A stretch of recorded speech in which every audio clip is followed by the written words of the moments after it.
Mahigit 2 oras tayong nagbiyahe papunta sa campsite mga par. Dali-dali akong nag-set up ng tent dahil napansin ko mahangin ang paligid. Pero gano'n naman talaga, expected ko na ganito talaga ang ambience dito banda. Dahil nasa gilid ng dagat at nakaharap sa dagat Pasipiko. Pagka ganitong mahangin, pagsisit up pa lang ng tent ay struggle talaga. Andyan pati ang pagsisit up mo ng camera ay maalog-alog dahil sa lakas ng hangin. Pero ganyan ang adventure mga par. Hindi mo expected ang pupuntahan mo. Yan yung nakakaganda at nagdadagdag sa drama ng ating content. At sa oras na ito ay ninanamnam ko na lang ang natural na tunog ng inang kalikasan.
Grabe.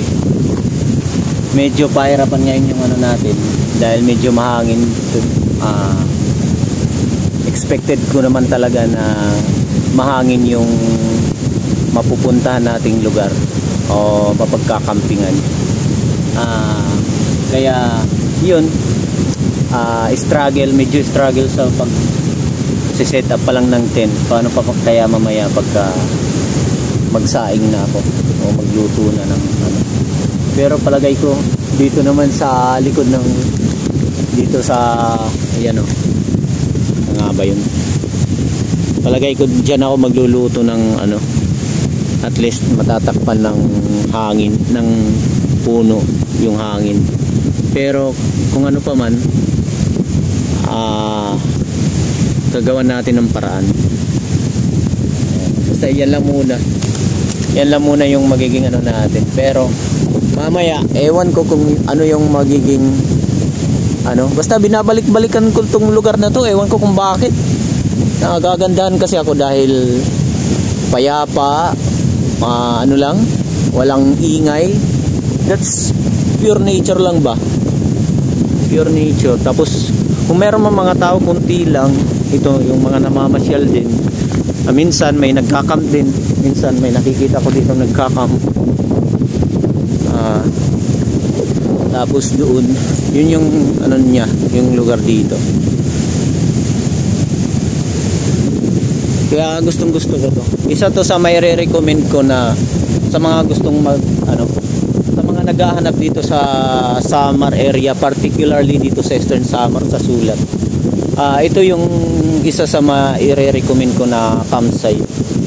Gusto niyo mag-camping dito banda. May re-recommend ko dahil ano lang, mura lang yung yung camping area. Actually, yung nirentahan ko cottage dahil nga, pero ang totoo mag-set up lang ako ng tent. Pero sa ibang area doon banda, merong mga libre lang, makakalibre kayo, wala nang renta-renta. Kaya lang dito ako para for the sake of tawag nito, security. Dahil isa lang naman tayo. At saka para hindi masyadong lonely. Malapit lang sa tindahan, pwede kayong bumili kung anong meron kayong kailangan. Yun lang naman yung habol ko. Parang chill camping lang. Ay, gabi na. dahil mahangin, naglagay tayo ng payong dito kung ano sa hangin, at least malaki yung nabawas. Tapos bumili na lang ako ng tawag nito, itong madaling lutuin na skinless longganisa. Tapos mayroon pa tayong kanin dyan na luto na. Tapos para mabilisan lang, ganyan naman talaga pagka sa camping,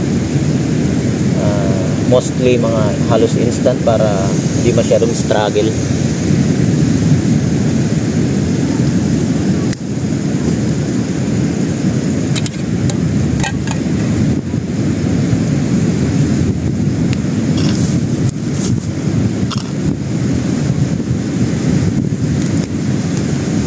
Tubig.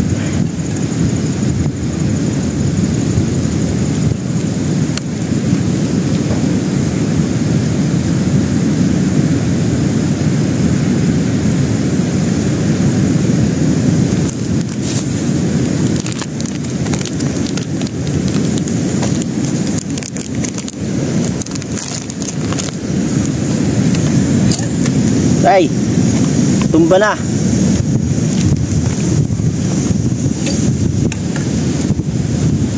Yung tubig.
Luto na. Pero ewan ko anong klase itong skinless longganisa na to.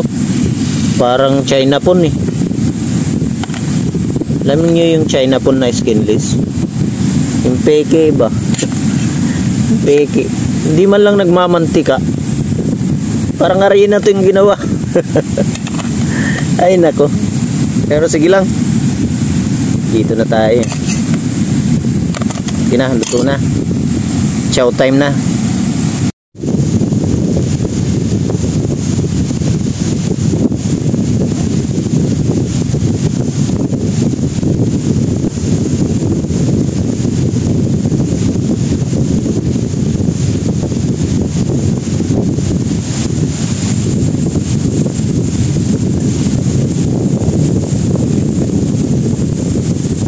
Yung ulam natin ngayon is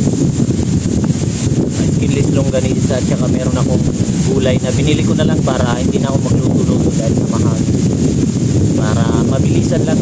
Alam naman yung ano pa dito, gulay na ubod ng sasa na ginataan. Rapsa to.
lakas. Hindi ko na hindi na ako nakapag-video dahil low-bat yung camera ko kagabi. Hindi na ako nakakapag-video at saka lakas ng ulan. Grabe yung struggle natin kagabi. Tingnan nyo yung ito yung yan ginawa ko. Tinabunan ko na lang tinabunan na lang natin ng tarp yung tent ko dahil napapasok ng tubig hindi pa ako nakakapag-upgrade. Yun ang kalagahan ng ng quality na tent, yung hindi basta-basta mapapasok ng ulan. Grabe yung ko, nabasa ako kagabi kaya yung damit ko yan ang tubig sa kagabi, tsaka mahangin. Ayan, hindi ko na malayan, natanggal pala yung kaya pala medyo pakiramdam ko na deform na yung tent ko tanggal pala yung isang pool.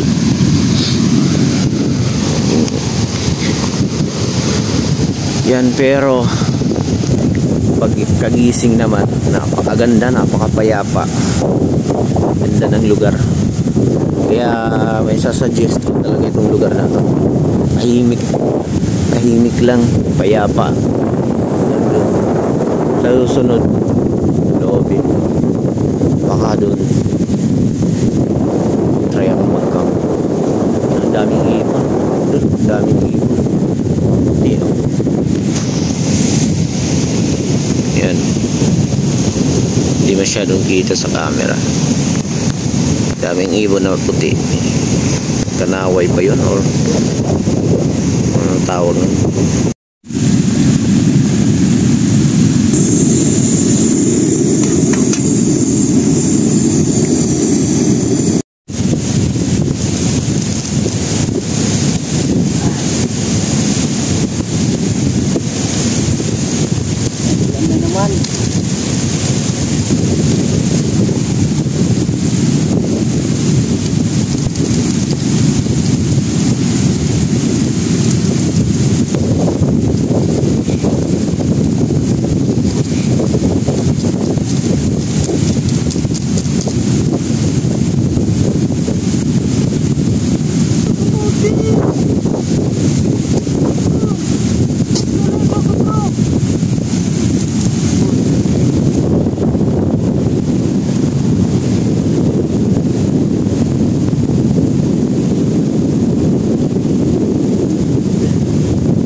Dumating na bisita. Chu. Dini. Dumating na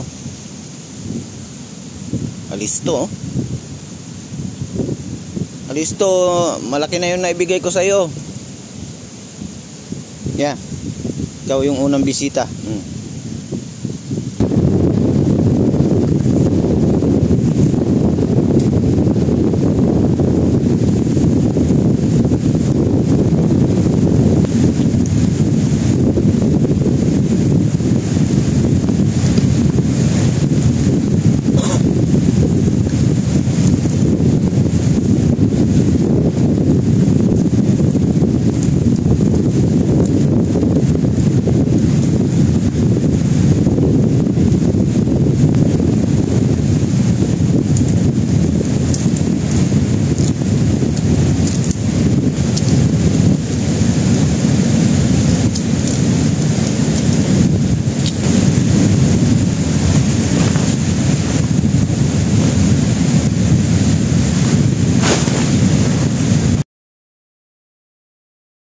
Kung gusto niyo dito sa lugar na to, itanong niyo lang sa pag napunta kayo ng Sulat, itanong niyo lang yung Loyang Beach kung saan yung daan. Tapos itong cottage na to, na affordable na lugar, na area, Dito lang yan sa ano, makikita nyo itong klaseng cottage. Tapos doon kasi marami silang maraming mga cottages doon, pati doon pa. Kaya lang doon maganda rin naman, kaya lang hindi sila nagki-cater ng overnight. Dito pwede kayong mag-overnight sa murang halaga. Yung cottage na yan 300 lang, overnight na yan. Tapos dito yung bahay nila sa tapat lang dito. Tapos mayroon dyan igiba ng tubig, mayroon dyan jetmatic. Libre lang na makakakuha kaysa sa ibang lugar dito banda, ewan ko lang. Pero dito libre lang na babayad muna ako ng 300 pesos na upa sa cottage. Yun lang.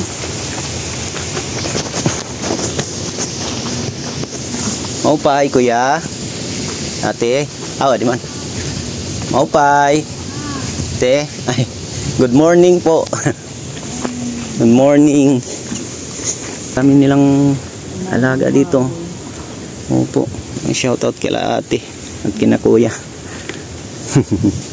Yan, dito kami pagka gusto nyong mag-rent ng cottage, punta lang kayo kina ate. Thank you kanda kuya. Opo. Thank you ate kuya. Salamat po. Thank you rin. Balik na balik. Sige, thank you. Mau pa hindi nga mong pisto.